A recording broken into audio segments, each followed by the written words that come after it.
ದೇವರು ಆ ಜನರಿಗೆ ವೇದನೆಯನ್ನು, ಸಂಕಟವನ್ನು, ನೆಮ್ಮದಿ ಇಲ್ಲ, ಸಂತೋಷ ಇಲ್ಲ, ಸಮಾಧಾನ ಇಲ್ಲ, ಒಂದು ಐಕ್ಯತೆ ಇಲ್ಲ, ಒಂದು ಪ್ರೀತಿ ಇಲ್ಲ, ಈ ರೀತಿಯಾದ ವೇದನೆಯನ್ನು ದೇವರು ಆ ಜನರಿಗೆ ಕೊಟ್ಟರು ಎಂಬುದಾಗಿ ನೋಡುತ್ತೇವೆ.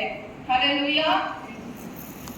ಈ ವಾಕ್ಯದಲ್ಲಿ ಏನಂದ್ರೆ, ಮೋಶೆ ಜನರಿಗೋಸ್ಕರ ದೇವರ ಬಳಿಯಲ್ಲಿ ಮಧ್ಯಸ್ಥನಾಗಿ ಇದ್ದು, ಆ ಜನರಿಗೋಸ್ಕರ ನನ್ನ ಜನರನ್ನು ಕ್ಷಮಿಸು ದೇವಾ, ಇಲ್ಲದಿದ್ದರೆ ನನ್ನ ಹೆಸರು ಕೂಡ ಜೀವ ಪುಸ್ತಕದಿಂದ ತೆಗೆದು ಹಾಕಿಬಿಡಿ ಎಂಬುದಾಗಿ. ನಾನು ಈ ಜನರಿಗೋಸ್ಕರ ಎಷ್ಟೆಲ್ಲ ಕಷ್ಟಪಟ್ಟಿದ್ದೇನೆ, ಐಗುಪ್ತ ದೇಶದಿಂದ ಬಿಡಿಸಿಕೊಂಡು ಬಂದಿದ್ದೇನೆ, ಅವರನ್ನು ಮರುಭೂಮಿಯಲ್ಲಿ ಕೂಡ ನಡೆಸಿಕೊಂಡು ಬಂದಿದ್ದೇನೆ. ದೇವರೇ, ನಿಮ್ಮ ಮಾತು ಕೇಳಿ ನಿಮ್ಮನ್ನು ನಂಬಿ ಈ ಜನರನ್ನು ನಾನು ಎಷ್ಟು ಕಷ್ಟಪಟ್ಟು, ಎಷ್ಟೆಲ್ಲ ನಾನು ಹಿಂಸೆಯಿಂದ, ಎಷ್ಟೆಲ್ಲ ನಾನು ಕಷ್ಟದಿಂದ ನಡೆಸ್ಕೊಂಡು ಬಂದಿದ್ದೇನೆ. ಈಗ ಆ ಜನರು ನನ್ನೊಂದಿಗೆ ಇಲ್ಲದೆ ಹೋದರೆ ನಾನು ಮಾತ್ರ ಯಾಕೆ ಜೀವ ಪುಸ್ತಕದಲ್ಲಿ ನನ್ನ ಹೆಸರು ಇರಬೇಕು? ಈ ಜನರು ಪಾಪಗಳನ್ನು ಕ್ಷಮಿಸು ಎಂಬುದಾಗಿ ಮಧ್ಯಸ್ಥನಾಗಿ ಇದ್ದು ಮೋಸೆ ಆ ಜನರಿಗೋಸ್ಕರ ದೇವರ ಬಳಿಯಲ್ಲಿ ಕೇಳುವುದನ್ನು, ಬೇಡಿಕೊಳ್ಳುವುದನ್ನು ನೋಡುತ್ತೇವೆ. ಹಲ್ಲೆಲೂಯಾ. ರೋಮಾಪುರದ ಬರೆದ ಪತ್ರಿಕೆ 5ನೇ ಅಧ್ಯಾಯ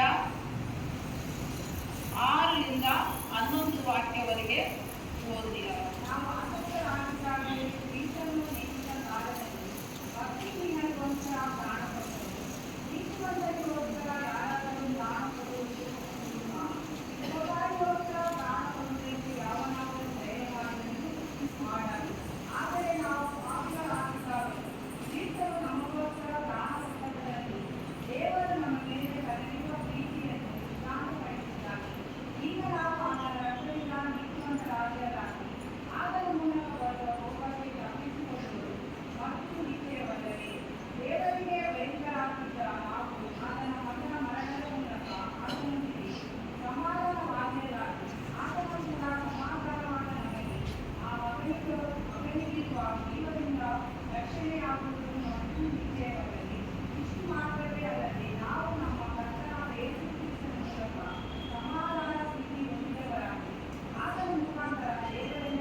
அன்றியும் நாம் பெல நஷ்டவர்களாய் இருக்கும் போதே குறித்த காலத்தில் கிறிஸ்து ಅಕ್ರಮಕಾರರಿಗಾಗ ಮರಿತಾರ್. ಹಲ್ಲೆಲೂಯಾ. ಆ ದಿನದಲ್ಲಿ ಕೂಡ ನಾವು ಬಲಹೀನರಾಗಿ ಇದ್ದೇವೆ. ಆದರೂ ಕೂಡ ದೇವರು ಅನ್ಯಾಯ, ಅಕ್ರಮ, ದ್ರೋಹ ಮಾಡಿದ ಜನರಿಗೋಸ್ಕರ ದೇವರು ತನ್ನ ಜೀವವನ್ನೇ ಕೊಟ್ಟರು. ಸಿಲುಬೆಗೆ ತನ್ನನ್ನು ಜೀವ ಬಲಿಯಾಗಿ ಒಪ್ಪಿಸಿ ಕೊಟ್ಟರು ಎಂಬುದಾಗಿ ಈ ವಾಕ್ಯದಲ್ಲಿ ನೋಡುತ್ತೇವೆ. ಬಲಹೀನರು. ಆ ದಿನದಲ್ಲಿ ಜ್ಞಾನವು, ಬಲವು ಇಲ್ಲ, ದೇವರ ವಿಶ್ವಾಸವು ಇಲ್ಲ. ನಾವು ಪಾಪ ಮಾಡಿದ್ದೇವೆ, ಜನರು ಪಾಪ ಮಾಡಿದ್ದಾರೆ. ಅದಕ್ಕೆ ದೇವರು ಅವರಿಗೋಸ್ಕರ ಜೀವವನ್ನು ಕೊಟ್ಟರು. ಅವರು ಪಾಪಿಗಳಾಗಿದ್ದರೂ ಕೂಡ, ಅವರು ಬಲಹೀನರಾಗಿದ್ದರೂ ಕೂಡ ದೇವರು ತನ್ನ ಪ್ರಾಣವನ್ನೇ ಕೊಟ್ಟರು ಎಂಬುದಾಗಿ ನೋಡುತ್ತೇವೆ.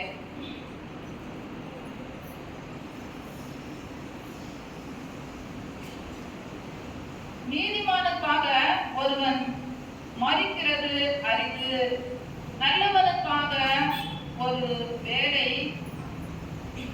நீதிமானுக்காக ஒருவன் மரிக்கிறது அரிது, நல்லவனுக்காக ஒரு வேளை ஒருவன் மரிக்க துணிவான். ಹಲ್ಲೆಲೂಯಾ.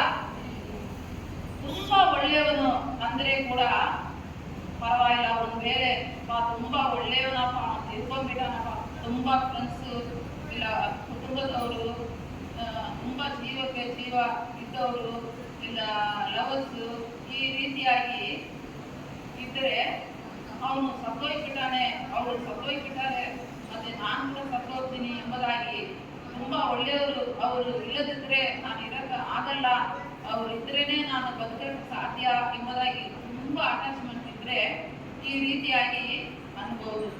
ಆದರೆ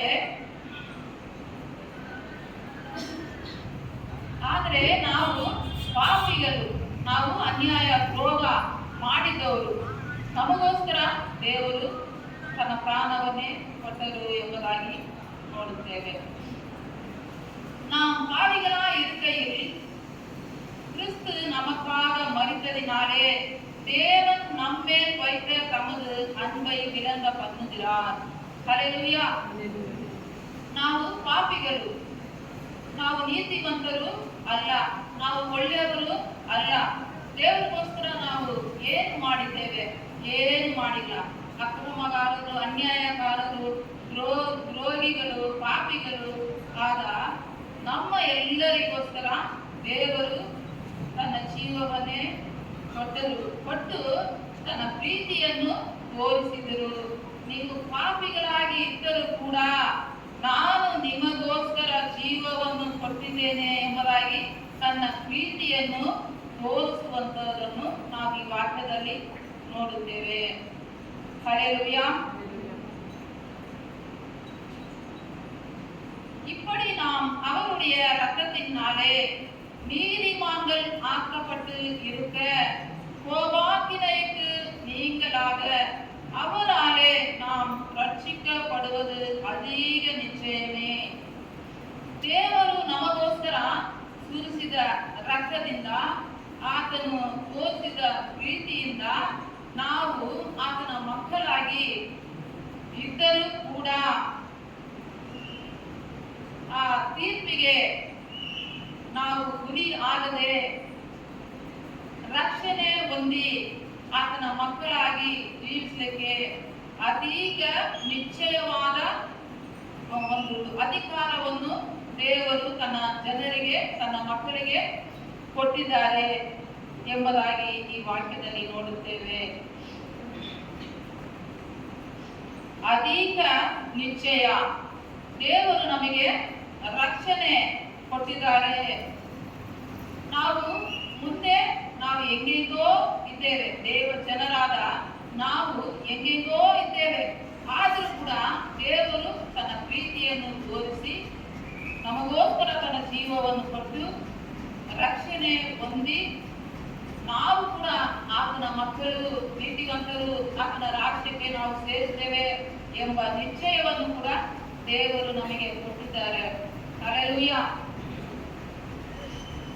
நாம் தேவனுக்கு சத்துருக்களாய் இருக்கையில் அவருடைய குமாரனின் மரணத்தினாலே அவருடனே ஒப்புரவு ஆக்கப்பட்டோம். ஆனால் ஒப்புரவு ஆக்கப்பட்ட பின் நாம் அவருடைய ஜீவனாலே ரட்சிக்கப்படுவது அதிக நிச்சயமே. ஹல்லேலூயா. ನಾವು ದೇವರಿಗೆ ಶತ್ರುಗಳಾಗಿ ಇದ್ದೇವೆ.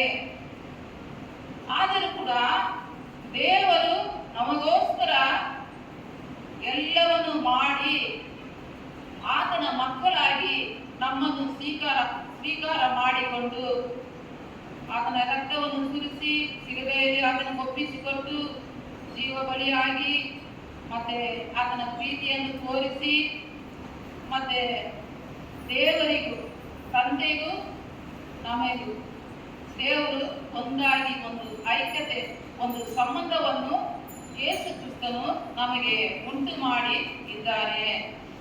ಅದು ಯಾರಿಂದ ಅಂದರೆ ದೇವರ ಜೀವದಿಂದ. ಮನುಷ್ಯ ಕುಮಾರನಾಗಿ ಯೇಸು ಕ್ರಿಸ್ತನು ಈ ಭೂಮಿಗೆ ಬಂದು ಮನುಷ್ಯರ ಜೊತೆಯಲ್ಲಿ ವಾಸ ಮಾಡಿ ಎಲ್ಲಾ ಮನುಷ್ಯರ ಪಾಪಗಳಿಗಾಗಿ ಆತನು ತನ್ನನ್ನೇ ಒಪ್ಪಿಸಿ ಕೊಟ್ಟು ಆತನು ಜೀವ ಬಲಿಯಾಗಿ ನಾವು ದೂರ ಆಗದೆ, ನಾವು ನಾಶನಕ್ಕೆ ಗುರಿ ಆಗದೆ, ನಾವು ದೇವರ ರಾಜ್ಯಕ್ಕೆ ಸೇರಬೇಕು, ದೇವರ ಮಕ್ಕಳಾಗಿ ನಾವು ಇರಬೇಕು ಎಂಬುದಾಗಿ ತಂದೆಗೂ ನಮಗೂ ಒಂದು ಐಕ್ಯತೆ, ಒಂದು ಸಂಬಂಧವನ್ನು ಯೇಸು ಕ್ರಿಸ್ತನು ಉಂಟು ಮಾಡಿದ್ದು ಅಧಿಕ ನಿಶ್ಚಯವೇ ಎಂಬುದಾಗಿ ಈ ವಾಕ್ಯದಲ್ಲಿ ನೋಡುತ್ತೇವೆ. ஹல்லேலூயா. அதுவும் அல்லாமல் இப்பொழுது ஒப்புரவாகுதலை நமக்கு கிடைக்க பண்ணின நம்முடைய கர்த்தராகிய இயேசு கிறிஸ்து மூலமாய் நாம் தேவனை பற்றியும் மேன்மை பாராட்டுகிறோம். ஹல்லேலூயா. ನಮ್ಮ ದೇವರಾದ ಯೇಸು ಕ್ರಿಸ್ತನು ತಂದೆಗೂ ನಮಗೆ ಸಂಬಂಧವು, ಒಂದು ಐಕ್ಯತೆಯು, ಒಂದು ಅಧಿಕಾರವು ಉಂಟು ಮಾಡಿದ್ದಾರೆ. ಆದ್ದರಿಂದ ಯೇಸು ಕ್ರಿಸ್ತನನ್ನೇ ನಾವು ಹೆಚ್ಚಾಗಿ, ಆತನ ನಾಮವನ್ನೇ ನಾವು ಕೊಂಡಾಡುವವರಾಗಿ, ನಾವು ಆರಾಧಿಸುವವರಾಗಿ, ಆತನ ಪ್ರೀತಿಯನ್ನೇ ನಾವು ಮಾಡುವವರಾಗಿ, ಆತನ ತ್ಯಾಗವನ್ನೇ, ಆತನ ಪ್ರೀತಿಯನ್ನೇ ನಾವು ಹೇಳುವವರಾಗಿ, ಹೊಗಳುವವರಾಗಿ ನಾವು ಇರಬೇಕು ಎಂಬುದಾಗಿ ಈ ವಾಕ್ಯದಲ್ಲಿ ನೋಡುತ್ತೇವೆ. ಅನೇಕರು ಅನೇಕ ವಿಧವಾದ ಮನುಷ್ಯರ ಬಗ್ಗೆ ಹೆಚ್ಚಾಗಿ ಮಾತಾಡೋದು, ಅವ್ರು ಹಿಂಗ ಹಂಗ ಎಂಬುದಾಗಿ ಹೊಗಳೋದು, ಮನುಷ್ಯರ ಬಗ್ಗೆ ಹೊಗಳೋದು. ಈ ಲೋಕದಲ್ಲಿ ಇರುವ ಎಲ್ಲ ಮನುಷ್ಯರು ಕೂಡ ಕೆಟ್ಟವರೇ, ಪಾಪಿಗಳೇ, ಯಾರು ಕೂಡ ಒಳ್ಳೆಯವರು ಅಲ್ಲ, ಪರಿಶುದ್ಧರು ಅಲ್ಲ, ತ್ಯಾಗಿಗಳು ಅಲ್ಲ. ಹಲ್ಲೆಲೂಯಾ. ನಮ್ಮ ದೇವರಾದ ಯೇಸು ಕ್ರಿಸ್ತನು ಒಬ್ಬನೇ ತನ್ನ ಜೀವವನ್ನು ತ್ಯಾಗ ಮಾಡಿ ಸಿಲುಬೆಗೆ ಒಪ್ಪಿಸಿಕೊಟ್ಟು ತನ್ನ ರಕ್ತವನ್ನು ಸುರಿಸಿ ನಮ್ಮ ಪಾಪಗಳನ್ನು ತೊಳೆದು ತನ್ನ ಮಕ್ಕಳಾಗಿ ನಮ್ಮನ್ನು ಸ್ವೀಕಾರ ಮಾಡಿಕೊಂಡು ದೇವರ ರಾಜ್ಯಕ್ಕೆ ಸೇರಿಸುವುದಕ್ಕೆ ಆತನು ತವಕ ಪಡುವುದನ್ನು ನಾವು ನೋಡುತ್ತೇವೆ. ಆತನು ನಮಗೋಸ್ಕರ ಜೀವವನ್ನು ಕೊಟ್ಟು ರಕ್ತವನ್ನು ಸುರಿಸಿ ತನ್ನ ಪ್ರೀತಿಯನ್ನು ತೋರಿಸಿಕೊಂಡರು ಎಂಬುದಾಗಿ. ಮನುಷ್ಯರನ್ನು ನಾವು ಹೆಚ್ಚಾಗಿ ಹೊಗಳದೆ, ಮಾತನಾಡದೆ, ಅವರಿಗೆ ನಾವು ಒಂದು ದೇವರ ತರ, ಒಂದು ದೊಡ್ಡ ಇದು ತರ ನಾವು ಏನು ಹೊಗಳಿಕೆ ಮತ್ತೆ ಹೆಚ್ಚಾಗಿ ಮಾತಾಡೋದು, ಅವ್ರನ್ನ ಎತ್ತಿ ದೇವರಂಗೆ ಮೇಲೆ ಇಡೋದು, ಈ ರೀತಿಯಾಗಿ ಎಷ್ಟೋ ಜನ ಲೋಕದಲ್ಲಿ ಮಾಡುತ್ತಾರೆ. ಆದರೆ ಎಲ್ಲ ವ್ಯರ್ಥವೇ. ಸೂರ್ಯನಿಗೆ ಕೆಳಗೆ ಇರುವ ಎಲ್ಲವೂ ಕೂಡ ವ್ಯರ್ಥವೇ. ಎಲ್ಲಾ ಮನುಷ್ಯರು ಕೂಡ ಮನುಷ್ಯರೇ, ಯಾರು ಕೂಡ ದೇವರು ಅಲ್ಲ. ನಾವು ಯಾರ ಬಗ್ಗೆ ಹೆಚ್ಚಾಗಿ ಮಾತನಾಡಬೇಕು ಅಂದರೆ, ಹೊಗಳಬೇಕು, ಆತನ ನಾಮವನ್ನು ಆರಾಧಿಸಬೇಕು ಅಂದರೆ, ನಮಗೋಸ್ಕರ ತನ್ನ ರಕ್ತವನ್ನು ಸುರಿಸಿ ಜೀವ ಕೊಟ್ಟ ನಮ್ಮ ಯೇಸು ಕ್ರಿಸ್ತನಾದ ದೇವರನ್ನೇ ಹೆಚ್ಚಾಗಿ ನಾವು ಮಾತನಾಡುವವರಾಗಿ, ಆರಾಧಿಸುವವರಾಗಿ, ನಾವು ಆತನನ್ನೇ ಉನ್ನತ ಸ್ಥಾನದಲ್ಲಿ ಇಟ್ಟು, ಅವರು ಒಬ್ಬರೇ ನೀತಿವಂತರು, ಅವರೊಬ್ಬರೇ ದೇವರು, ಅವರೊಬ್ಬರೇ ತಂದೆಗೂ ನಮಗೆ ಮಧ್ಯಸ್ಥನಾಗಿ ನಮಗೋಸ್ಕರ ತಂದೆಯ ಬಳಿಯಲ್ಲಿ ಬೇಡಿಕೊಳ್ಳುವವರು, ಪ್ರಾರ್ಥಿಸುವವರು, ನಮ್ಮನ್ನು ಈ ಲೋಕದಲ್ಲಿ ಸ್ಥಿರಪಡಿಸಿ ಬಲಪಡಿಸಿ ತನ್ನ ರಾಜ್ಯಕ್ಕೆ ಕರ್ಕೊಂಡು ಹೋಗುವ ದೇವರಾಗಿ ಇದ್ದಾರೆ ಎಂಬುದಾಗಿ, ಆತನ ನಾಮವನ್ನು ಮಾತ್ರ ನಾವು ಆರಾಧಿಸುವವರಾಗಿ, ಆತನನ್ನೇ ನಾವು ಸೇವಿಸುವವರಾಗಿ ನಾವು ಈ ಲೋಕದಲ್ಲಿ ಇರಬೇಕು ಎಂಬುದಾಗಿ. ಆತನು ಒಬ್ಬನೇ ಉನ್ನತನು, ಸರ್ವಶಕ್ತನು, ಆತನು ಒಬ್ಬನೇ, ಯೇಸು ಕ್ರಿಸ್ತನು ಒಬ್ಬನೇ. ಅವರಿಗೆ ಮೇಲೆ ಯಾವರು ಕೂಡ ಈ ಲೋಕದಲ್ಲಿ ಇಲ್ಲ ಎಂಬುದಾಗಿ ದೇವರ ನಾಮವನ್ನು ಮಾತ್ರ ನಾವು ಮಹಿಮೆ ಪಡಿಸಿ ಆತನಿಗೋಸ್ಕರ ಈ ಲೋಕದಲ್ಲಿ ನಾವು ಜೀವಿಸುವ ಮಕ್ಕಳಾಗಿ ಇರಬೇಕು ಎಂಬುದೇ ಈ ವಾಕ್ಯದಲ್ಲಿ ನಾವು ನೋಡುತ್ತೇವೆ. ಅದು ಮಾತ್ರವಲ್ಲ, ವರ್ಷ ಲೆಂಟ್ ಡೇಸ್ ಬರ್ತಾ ಇದೆ. ಅನೇಕ ಸೇವಕರು ಕೂಡ ಲೆಂಟ್ ಡೇಸ್ ಚಿಗುರು ಎಂಬ ಗುರುತು ಎಂಬುದಾಗಿ ಅನ್ನುವುದನ್ನು ನಾವು ಕೇಳಿದ್ದೇವೆ. ಹೊರಗಡೆ ಕೂಡ ಅನೇಕ ಮರಗಳು ಹಳೇ ಎಲೆಗಳು ಉದುರಿ ಹೊಸ ಚಿಗುರು ಬರ್ತಾ ಇದೆ. ನಾವು ಅನೇಕ ಮರದಲ್ಲಿ ವಸಂತ ಕಾಲದಲ್ಲಿ ನಾವು ನೋಡುತ್ತೇವೆ. ಅದೇ ರೀತಿಯಾಗಿ ವರ್ಷ ನಮಗೆ ಕೂಡ ಲೆಂಟ್ ಡೇಸ್ ಬರ್ತಾ ಇದೆ. ನಾವು ಕೂಡ ಚಿಗುರುವ ಮಕ್ಕಳಾಗಿರಬೇಕೆಂದು ಅನೇಕ ಬೋಧಕರು ಕೂಡ ಅನ್ನೋದನ್ನು ನಾವು ಕೇಳಿದ್ದೇವೆ. ನಾವು ಚಿಗುರಿ ಆ ಚಿಗುರು ಹಾಗೆ ನಿಂತು ಹೋಗಬಾರದು. ಈಗ ಮರ ಚಿಗುರಿದ್ರೆ ಹೂ ಬಿಡುತ್ತೆ, ಕಾಯಿ ಬಿಡುತ್ತೆ.